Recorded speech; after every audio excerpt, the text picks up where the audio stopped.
Story number 1. What happens when neighborhood punks decide to beat up veteran's son? Apologies for the length. I'll be sure to include a TLDR at the end. All names have been changed to protect the innocent. This is actually a story my dad told me about one of his childhood friends, George, who recently passed away. Dad and George grew up in a booming city in what's now known as the Rust Belt. You were pretty much guaranteed a job at the major car plant in town. You were pretty much guaranteed a job at the plant in town as soon as you got out of high school. George was one of those people Dad wasn't. Dad accepted a scholarship to his dream school to study engineering. During the weekends and holidays, he'd come home and hang out with his buddies, including George. One afternoon, Dad gets a phone call from Grandma George had been jumped after work and had the metaphorical tar beaten out of him. For a while, it looked like he wasn't going to make it. By some miracle, George pulled through but was in such bad shape that he had to retire early and go on disability. While on one of his visits home, George's dad, Walter, pulls Dad aside and asks him if he knows a guy named Flynn. Dad had heard the name was one of the local troublemakers. He asked Walter why, and Walter revealed that the wallet had been found by George's body and given to him. The paramedics thought the wallet was George's. No, I have no idea why they didn't check on. Unfortunately, the city was going through financial difficulties, thanks to corruption and mismanagement, to the point that they didn't have enough money to pay their police officers during the weekends. No, I am not kidding. From 8 p.m. Friday night to 6 a.m. Monday morning, there wasn't a single police officer on duty. Since the assault took place on Friday night, there wasn't much anyone can do. Dad asked Walter what he was going to do about it. Walter looked at him with a stern face and said, "I take care of my own." Walter was an army vet who had served during World War II in Korea. He never spoke about his time, claiming he was a radio technician and never left the base. He never breathed a word to anyone, even George's mother, his wife. The full story never came out until after George's death, when a letter Walter had written before his death was found in George's possessions. After realizing that Flynn was one of the people who had destroyed George's life, Walter got in touch with his friends. He was a personable guy, you know the type, the kind who makes friends in 5 minutes. They all agreed that something had to be done, and thus Operation George's Revenge was born. Walter and his friends began observation of Flynn, and would keep tabs on him. It took several weeks, but eventually Flynn and his buddies Mac and Zeno were overheard bragging about the attack. Knowing who to attack, they moved to the next steps. Walter's friends, some of whom worked in high places, decided to make some phone calls to their friends in the plant where all three worked. See, these friends were union, state was closed shop at the time, and, disgusted about what happened to George, they decided to make things difficult for them. They'd remove vital tools for emergency maintenance at the last minute, put them in positions they weren't good in, and rearrange the schedule so they got the worst shifts, to name a few. They also began a whispering campaign so everyone at the plant knew what had happened. In this city back then, who you knew and what everyone thought you've done was enough to make or break you. The goal was to get them to quit, and after a year or so, all three had quit, frustrated with how they were being treated. But Walter and his friends aren't done. Not by a long shot. A few phone calls and anonymous letters later, Flynn, Mac and Zeno were unemployable in the district. Because they hadn't been fired, they weren't entitled to severance or anything. Soon their money ran out, but they couldn't get out of town because everyone knew from the whispering campaign what they had done to George. For the rest of their lives, Walter and his friends kept an eye on Flynn, Mac, and Zeno. Just when it appeared that they had an out, the whisper letter campaign would start again, and they'd be denied an out. The three men ended up homeless and destitute alcoholics who couldn't even get state aid. And this is in a state that is known for its generous aid for those in bad straits. Walter and his friends made a contingency plan to continue this until the three men were dead using the next generation. So those men would never forget what they did to George.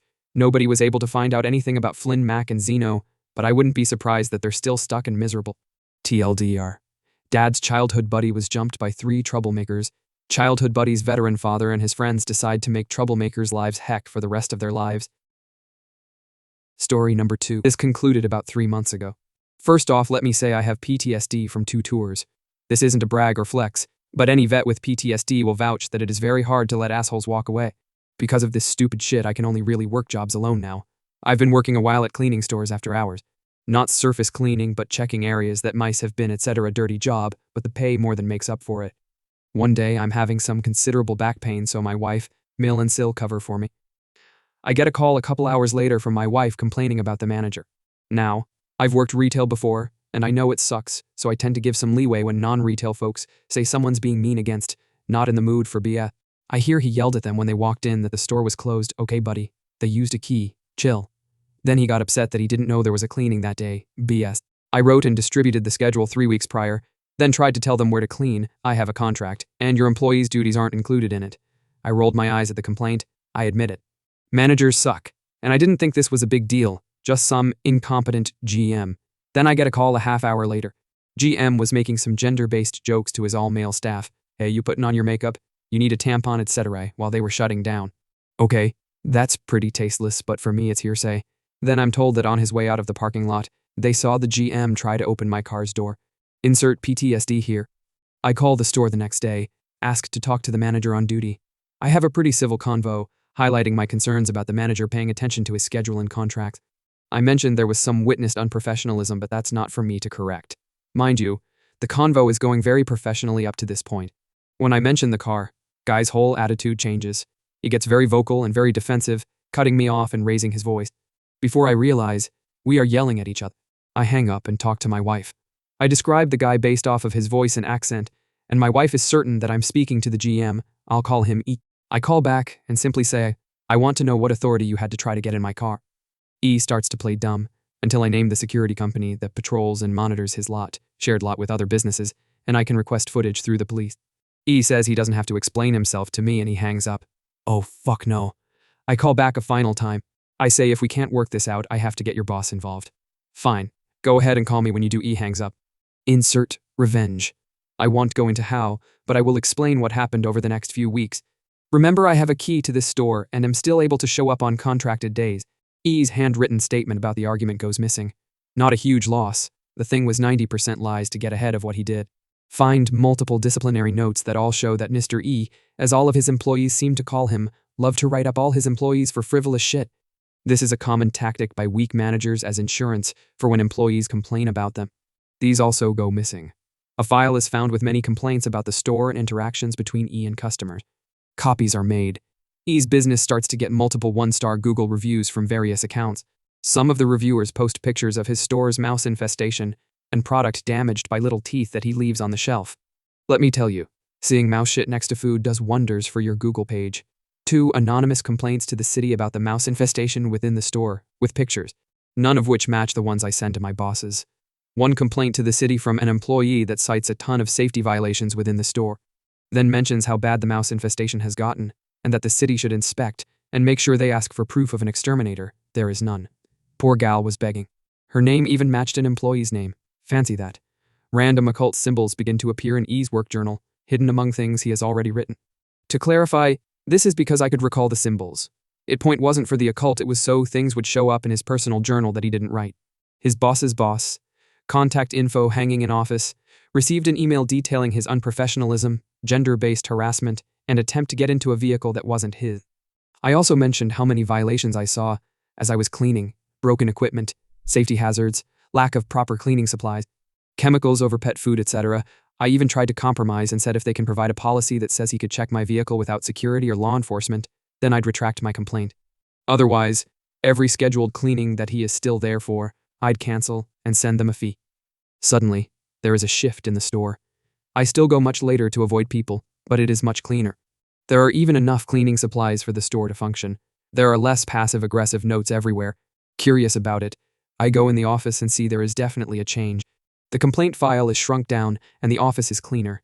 Whoever is boss now sure seems like a nice lady. E receives a text from a number he won't be able to call back. Have you learned your lesson yet? His full name. Or do I need to take your next job from you too? The end. Edit. This wasn't just some random guy that happened to piss me off. I read the other Google reviews, and the office complaints. E was by far the biggest ass I've ever seen in management, and further digging made it clear that he, a second manager, also responsible for a filthy store I clean, and their direct manager were buddies. Simply complaining would have resulted in nothing, clearly, hence me going even higher. The other stores I clean, about a dozen other locations, are nowhere nearly as bad. Every shred of evidence uncovered showed that this dude just loved to abuse the shit out of his position. I have no regrets, Gnome Cyan. Edit 2. Since some people have very low reading comprehension, let me spell this out. You cannot act on words. Watch any body cam video. The cop explains to whoever assaults that words may hurt, but you can't act on them. Once I had something concrete, footage of vehicle access, I had my golden ticket. Any of you mad I didn't jump to my wife's defense over words are just as juvenile as the manager. And when my wife told me she wasn't crying or scared or anything, she was pissed and annoyed too. She knew I couldn't do anything about the comments. Why can't some of you? Edit 3. Having a PTSD episode does not mean I am suddenly back in the shit. This is a common misconception. Not all PTSD manifests the same. What it means for me is I enter a mindset where the opponent is an enemy, not a GM or shitty driver or rude passerby, and I have to efficiently and effectively destroy them in a way that keeps my hands clean. Final fucking edit. This wasn't about the car. This was about what one man was comfortable doing to a stranger because he thought he could get away with it. The car was just evidence I could actually work with. For those pissed I didn't white knight my wife, she cared less about the words than some of you all did because she isn't a fucking child. Story number 3. This one is fresh and still unfolding, but it's already hit an explosive level. Some details intentionally vague. Context: I'm a woman in my 30s with a reasonably good corporate-type job in a field with lots of room for growth, and am recently back into the dating scene after a decade. I'm kind of would be a 10 if she lost 30 lbs-looking girl. Beautiful face if a bit chubby. But I never have issues getting a date, lol. I'm not well off, but I'm stable and have a bit of spending money. I live in a large multicultural city, and my ex was an immigrant, so I'm open to dating people of any origin. If it wasn't abundantly clear, this bit about my appearance is a joke and only speaks to his failure to select an appropriate victim. I don't care what people think about how I look. What happened? A few weeks ago, I met a very charming man from a Latin American country only a couple years younger than me. Seemed very sweet, cuddly, intelligent, family-oriented, emotionally available, educated and in a good profession back home in his country, and had a lot in common with me. Chemistry seemed amazing inside and outside the bedroom. He was honest that he was in my country on a tourist visa, but hoping to stay. I made it clear I wouldn't be able to help him with that, but we'd have a fun summer fling while he was here. If he managed to stay or come back, only then would we consider a real relationship. Then the other shoe dropped. A couple weeks and 4 dates in, during a text conversation about my work, he asked me to be his sugar mommy. I initially laughed and assumed it was a joke. He kept pushing and clearly said it wasn't. Of course, feeling insulted by this, I went off on him. He maintained it as a serious ask until I hit a nerve with my complaints about how embarrassed he should be to ask me that. Then he got angry and insulted me for thinking he was serious about it. No apology for being hurtful to me. Obviously, what I did next was take screenshots and cry about it to my closest friends. I was hurt that I was fooled into thinking he liked me, and that he thought I needed to pay for a man. My friends started the fuse on what happened next. One of my friends started snooping more on his online presence. Together we found about 6 different Instagram accounts that were him using different variations of his name and different photos of himself, all uploaded in batches. On Facebook, a similar pattern, all very scammy and suspicious looking. He'd been foolish enough on one of his profiles though to follow and tag the employer that he was working for illegally on his tourist visa in my country. So I contacted another close friend in a local law enforcement agency that works with immigration. She looked up his file. He had a wife and daughter at home. I released the hounds after that. The friend who helped me investigate online made several group chats on multiple platforms with all of his family, immediate and extended, and friends. She released all the screenshots as well as a rant about how shameful it was. As they started blocking her, she added more people. I found his sister's phone number. She sent her messages on there too.